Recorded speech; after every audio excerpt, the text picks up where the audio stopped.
Welcome to the Ramayana, Stories of Dharma and Devotion. I'm Sandeep, your storyteller, guiding you through the eternal journey of Valmiki's Ramayana.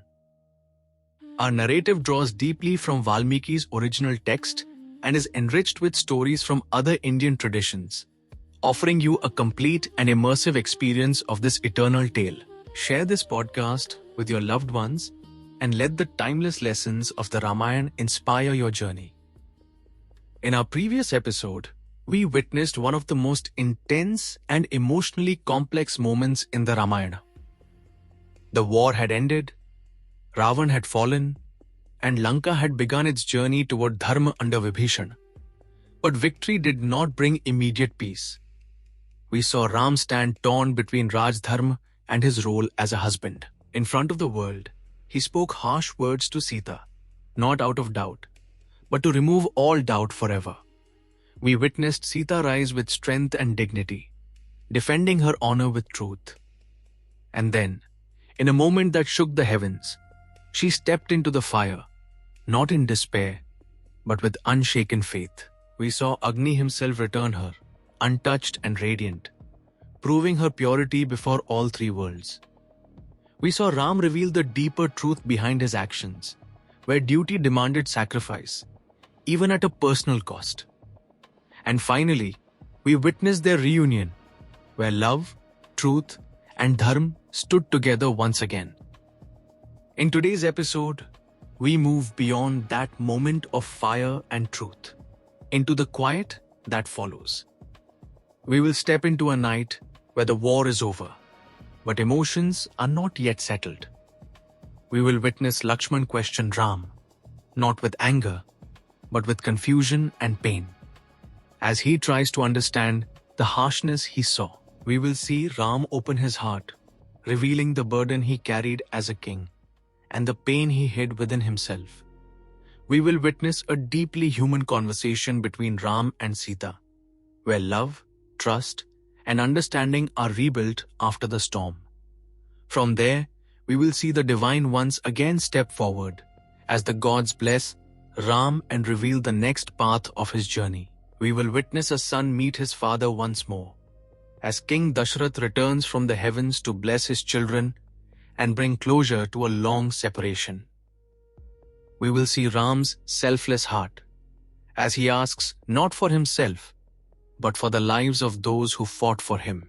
And finally, we will witness the beginning of the journey home, as the Pushpak Viman rises into the sky, carrying not just Ram and Sita, but the hopes of an entire world. This is not just the end of a trial. This is the healing that follows. Join me now, as silence speaks louder than war, as hearts open after pain, and as the journey turns toward home. The night had finally fallen over Lanka. The fires of war had dimmed. The noise of battle was gone. But within the hearts of those who had lived through the day, there was no peace yet. Ram sat quietly, looking into the distance. His face was calm, but his eyes carried the weight of everything that had happened. Lakshman stood nearby. For a long time, he said nothing. His mind was restless. His heart was heavy. Finally, he stepped forward. Lakshman spoke softly. "Bhaiya?" Ram turned toward him. Lakshman hesitated for a moment, then continued. "I have always seen you as kind, as compassionate. You have always spoken with respect, even to enemies. But today, I saw something different." His voice carried confusion, not anger. He said, "I understand what you did. I understand your Raj Dharma. I understand why the world needed to see the truth." Lakshman paused, searching for words. But I did not like the way it was done. A deep silence followed. Lakshman looked at Ram with honesty. He said, "The words you spoke to Bhabhi, they were harsh. I have never seen you speak like that. Not to anyone, and certainly not to her." Ram did not interrupt. Lakshman continued, "I know you did it for Dharma, but my heart could not accept it easily. Ram closed his eyes for a moment.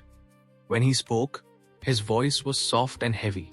He said, Lakshman, do you think it was easy for me? Lakshman looked up. Ram continued. Every word I spoke felt like a weapon in my own heart. I was not just speaking to Sita. I was speaking against my own soul. His voice slowed and continued. But I had to do it. He looked directly at Lakshman now and said, As a husband, I know Sita. I have never doubted her. Not even for a moment. But as a king, I cannot act based only on my heart. Lakshman listened in silence. Ram said, A king must be the same for everyone. If a question arises about any subject, he must face it openly. He cannot make exceptions, even for those he loves the most. He paused and then said, If I had accepted Sita without this test, people would have spoken. Not today, but in the future. And once such doubt begins, it never ends. Ram's voice softened further. I had to stand as a king, not as a husband. A deep breath escaped him when he said, And for that I feel sorry. Lakshman's expression changed. His anger faded. Only understanding remained. After a moment, Lakshman said gently, Then you should speak to her, Bhaiya, so that no bad feelings remains between you both. Ram nodded slowly. He said, You are right. Later that night, Ram walked towards Sita. She sat quietly, looking at the sky. The stars reflected softly in her eyes. She looked calm, but there was still a silence within her. Ram stopped a few steps away. He called her gently, Sita. She turned toward him. For a moment, neither spoke. Then Ram stepped closer. He began, his voice low. I know what I said today caused you pain. Sita looked at him steadily. She softly said, Yes, it did. There was no anger in her voice, only truth. She continued, I understand why you did it. I saw the burden you carried, just as Lakshman did. She paused and then said, But I am not just your subject, Ram. I am your wife. Her words were calm, but firm. Ram lowered his gaze. He said, You are right. I failed in that moment, as a husband. Sita looked at him steadily, then spoke softly, yet with deep meaning. She said, When we got married, we took a solemn vow before Agni. We promised to protect each other, to trust each other, and to stand by each other in every situation. Her voice carried both pain and clarity. She further said, We are not just two individuals, Ram. We are one. Different bodies but one soul. She paused, letting her words settle. She continued, What happened today was not just a test of me. It was a break in that trust. Acts like these, done in the name of tradition or public perception, do not always help us move forward. She looked into his eyes and said, As a society, we must learn to handle such situations with greater understanding. And who better than a king to set that example? Ram listened without interruption. Each word touched him deeply. He slowly nodded. He said with a softer voice, You are right. I should have spoken to you. I should have trusted you, not just in my heart, but in my actions. He took a slow breath. Then, with complete honesty, he said, I am sorry, Sita. Silence filled the space between them. Then Ram spoke again. This time with quiet resolve. From now on, I will not take such decisions alone. I will speak to you. I will listen to you. Your voice, your thoughts, they matter. Sita looked at him. For the first time that night, a faint warmth returned to her expression. She said nothing, but her silence no longer carried distance. It carried understanding. And in that quiet moment, after a day of fire, truth, and pain, a deeper bond began to take shape. As followers of Ramayana, we listeners should reflect on this powerful moment. It is important to understand the deeper layers within the Ramayana. This epic does not exist in just one form. Across traditions and texts, it offers many perspectives, each adding meaning to what we see. Some traditions tell us something very profound about this moment of Agni Pariksha. They say that Ravan never truly captured the real Sita. According to these accounts, when Sita expressed her wish for the golden deer, Ram understood that danger was near. Before leaving, he asked Sita to enter the protection of sacred fire. What remained outside was not the real Sita, but a divine reflection known as Chaya Sita. If we see the story from this lens, then the fire test takes on a completely different meaning. It was not a test to prove Sita's purity. It was a moment of return. A moment where the real Sita came back from Agni and the Chaya Sita was returned. And this truth was known only to Ram and Sita, not to the world.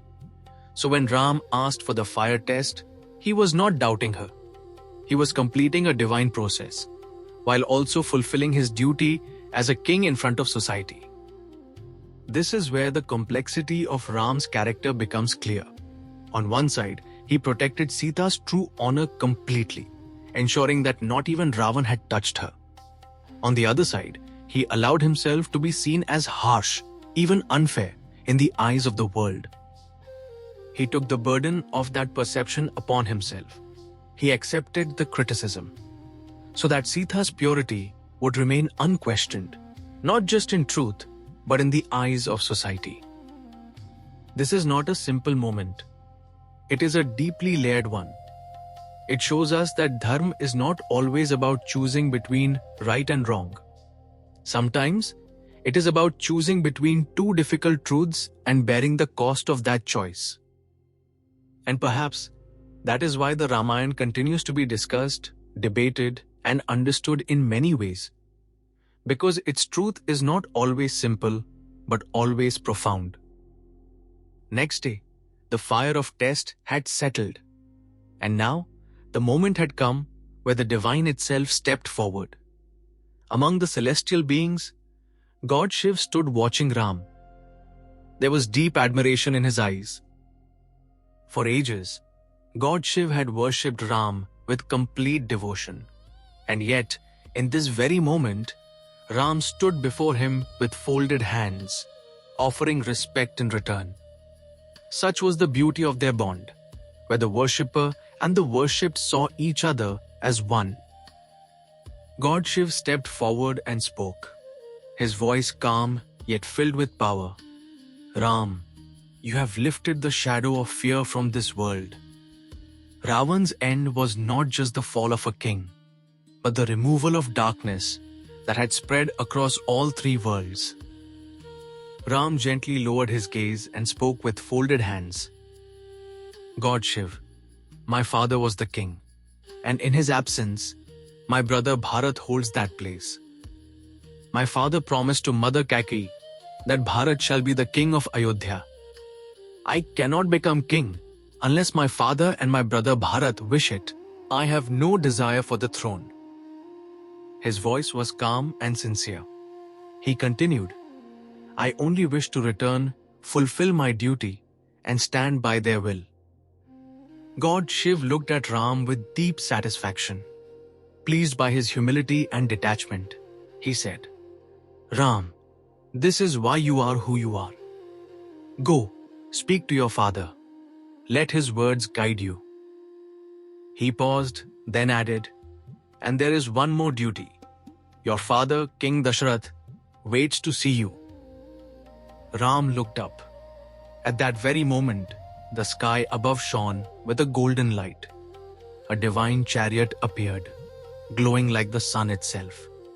Within it stood King Dasharath, dressed in radiant robes, his form shining with celestial brilliance. Beside him stood Indra, the king of the gods. Ram and Lakshman's eyes filled with emotion. Without a word, both brothers stepped forward and bowed deeply, folding their hands in complete respect. Ram and Lakshman softly said, "Father." King Dasharath looked at his sons and his face lit up with joy. Unable to hold back, he stepped forward and pulled Ram and Lakshman close, embracing them tightly, as a father who had longed for this moment. King Dasharath said, his voice trembling with emotion, "My sons, even heaven gave me no joy while I was away from both of you."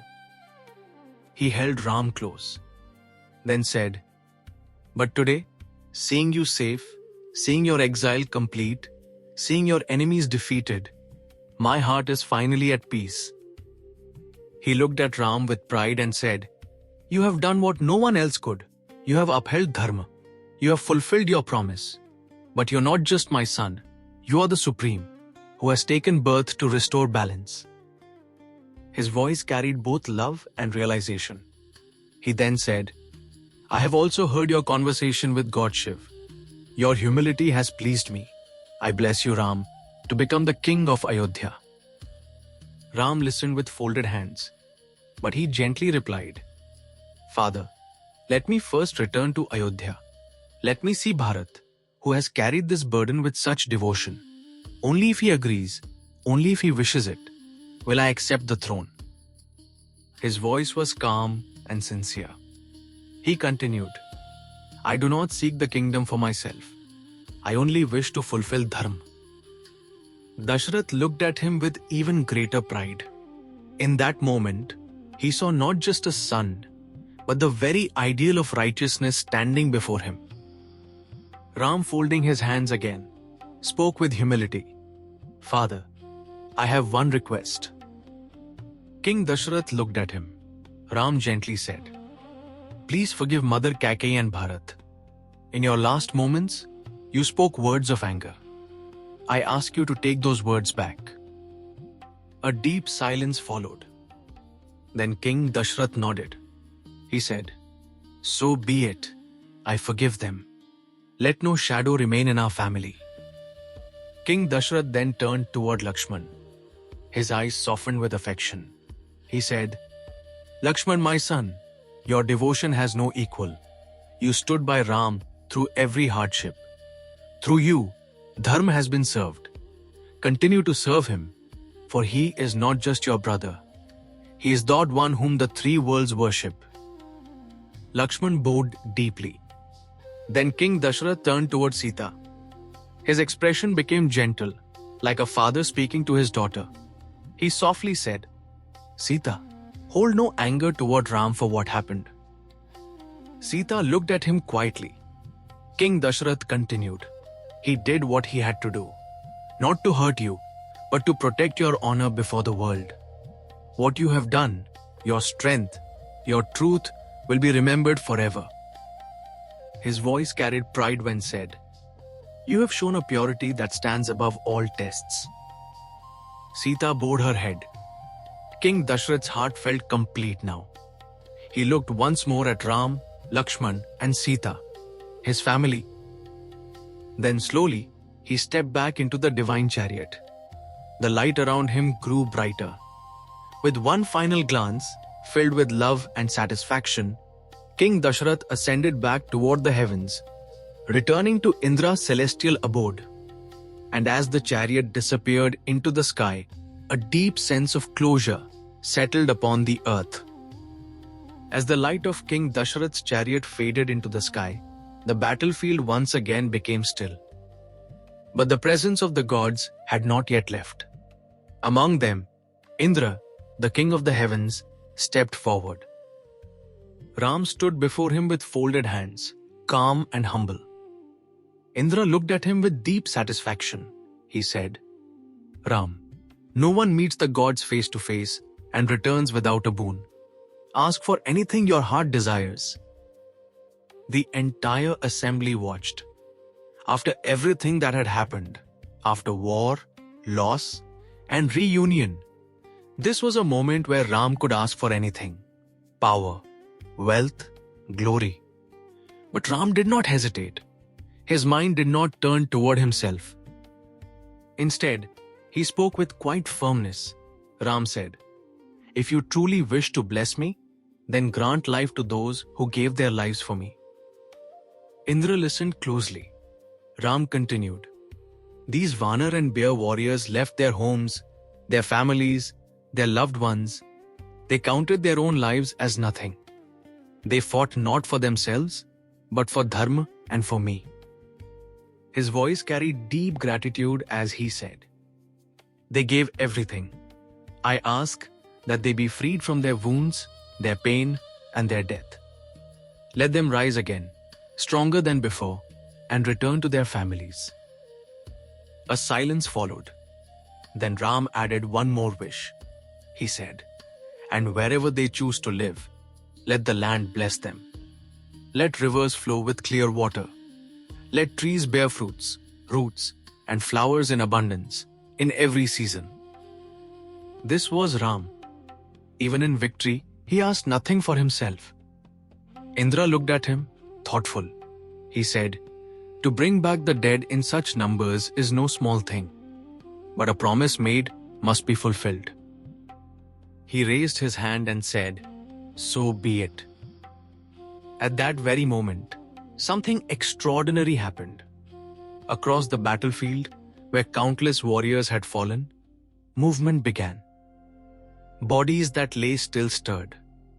Vanar and Bear warriors slowly rose, as if waking from a deep sleep. Those who had been wounded found their bodies whole again. Those who had fallen in battle stood up, looking around in surprise. Not a single wound remained. Strength filled their limbs once more.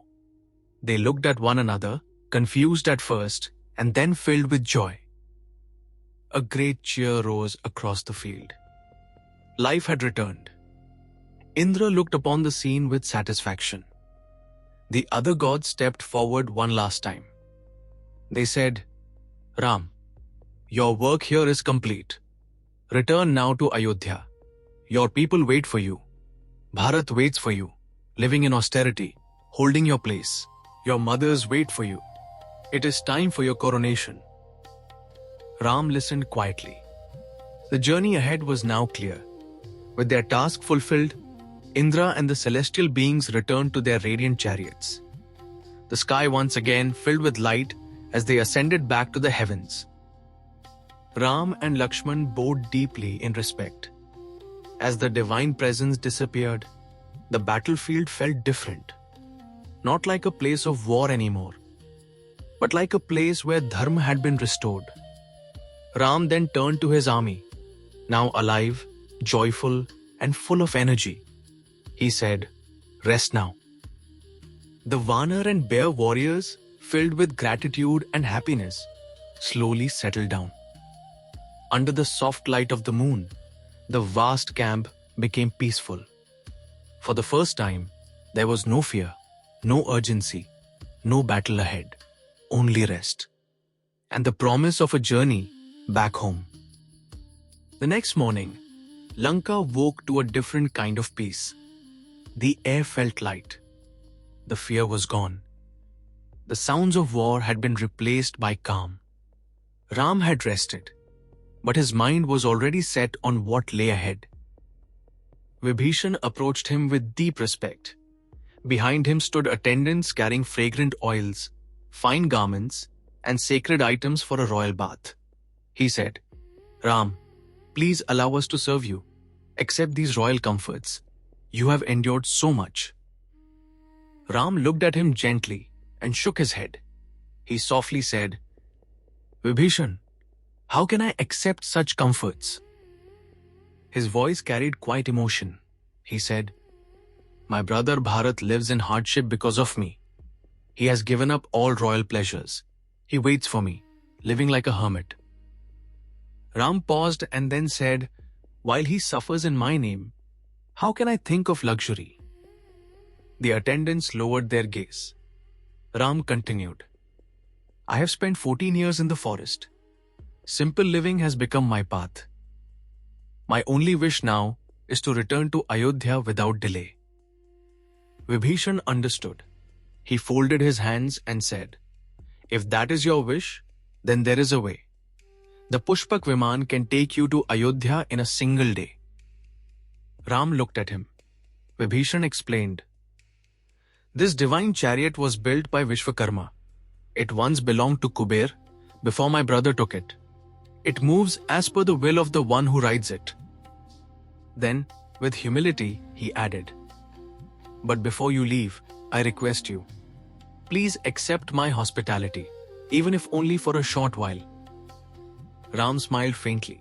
He said, "Your friendship itself is the greatest gift, Vibhishan. Your guidance, your courage without you, this victory would not have been possible." He paused and then said, "But my heart does not stay here. It is already in Ayodhya. It is with my mothers, with Bharat, with Shatrughan, and with my people." Vibhishan bowed his head in acceptance. Soon, he turned his attention to the Vanar army. At Ram's request, all the royal preparations were redirected toward them. The warriors who had fought without rest were now honored. They were given baths with fragrant oils. They were served the finest food. Sweet fruits, rich roots, and delicious meals were brought before them. Laughter returned to their faces. For the first time since the war began, they relaxed. At the same time, many women of Lanka, widows of fallen warriors, and those once held under Ravan's rule, came forward. They expressed their wish to leave Lanka and begin a new life. Vibhishan looked toward Ram. Ram gave a gentle nod. He said, "These Vanar warriors gave everything. Let them return not just with victory, but with a new beginning. Ask the women of Lanka if they are okay with this proposal. Only if they are okay with it, then proceed." Vibhishan agreed. He asked the women who were widowed in Lanka. They happily agreed. Then Vibhishan gifted the Vanars with wealth, ornaments, and all that they needed for their journey ahead. Then came the moment. Vibhishan summoned the Pushpak Viman. From the sky, it descended slowly. It looked like a golden mountain floating in the air. Its surface shone with silver and pearls. Beautiful seats lined its interior. Soft bells rang gently with every movement. Celestial swans seemed to guide it through the sky. Ram and Lakshman looked at it with wonder. Sita stood beside them, her eyes reflecting its glow. Ram stepped forward first and helped Sita ascend. Lakshman followed, carrying his bow and arrows. Then Sugriv, Hanuman, and Vibhishan stepped forward. They said, "Ram, we wish to see your coronation in Ayodhya." Ram's face brightened. He warmly said, "You do not need to ask. Come with me, all of you." His voice carried joy when he said, "Those who wish to come are welcome." Soon, the great army, Vanars and allies, began to board the celestial chariot. The vast space within it seemed to expand endlessly, as if it could hold an entire city. And when all were seated, the Pushpak Viman rose into the sky. Slowly at first, then steadily. Lanka began to fade below them. The journey home had begun. In this episode, we moved beyond the fire and into the quiet that followed. We saw Lakshman question Ram, not in anger, but in pain and confusion, as he struggled to understand the harshness he had witnessed. And in that moment, we saw Ram not as a distant king, but as a human being, torn from within. He revealed how every word he spoke had wounded him as much as it had wounded Sita, and how the burden of Rajdharm had forced him to stand above his own heart. We then witnessed a deeply powerful and intimate moment between Ram and Sita. We saw Sita speak not just with pain, but with clarity and dignity. She reminded Ram of the vows they had taken, of trust, of unity, of being one soul in two bodies. And we saw Ram listen, acknowledge and bow his head, accepting that even in Dharma, there must be space for understanding and dialogue. In that moment, their bond did not break. It deepened. God Shiv, who worships Ram with devotion, stood before him, while Ram, in humility, offered respect in return. We witnessed the arrival of King Dashrath, a father meeting his sons once again, bringing closure to a long separation filled with pain. We saw forgiveness granted, blessings given, and a family slowly becoming whole again. We witnessed Ram's selfless heart when Indra offered him a boon. He asked for nothing for himself. Instead, he chose life for those who had given everything for him. And finally, we saw the moment where the journey turned toward home. Ram refused royal comfort, remembering Bharat's sacrifice. Vibhishan offered the Pushpak Viman, and we witnessed that magnificent chariot descends from the skies. One by one, Ram, Sita, Lakshman, and their allies boarded it. And as it rose into the sky, Lanka slowly faded below, and the path toward Ayodhya opened once again. In the next episode, we will journey with them through the skies as they return to Ayodhya. We will witness the emotions of that long-awaited return, the reunion with Bharat, and the moment the kingdom has been waiting for. But we will also see that even as Ram returns home, new responsibilities and deeper tests of dharma are still ahead. Join me in the next episode as next phase of Ramayana unfolds. Share this podcast with your loved ones and let the timeless lessons of the Ramayana inspire your journey. Though the details of this ancient tale may vary across traditions, its essence reminds us of the enduring power of compassion, courage, and hope in the face of adversity. Until next time, may the light of Dharma illuminate your path and fill your heart with peace.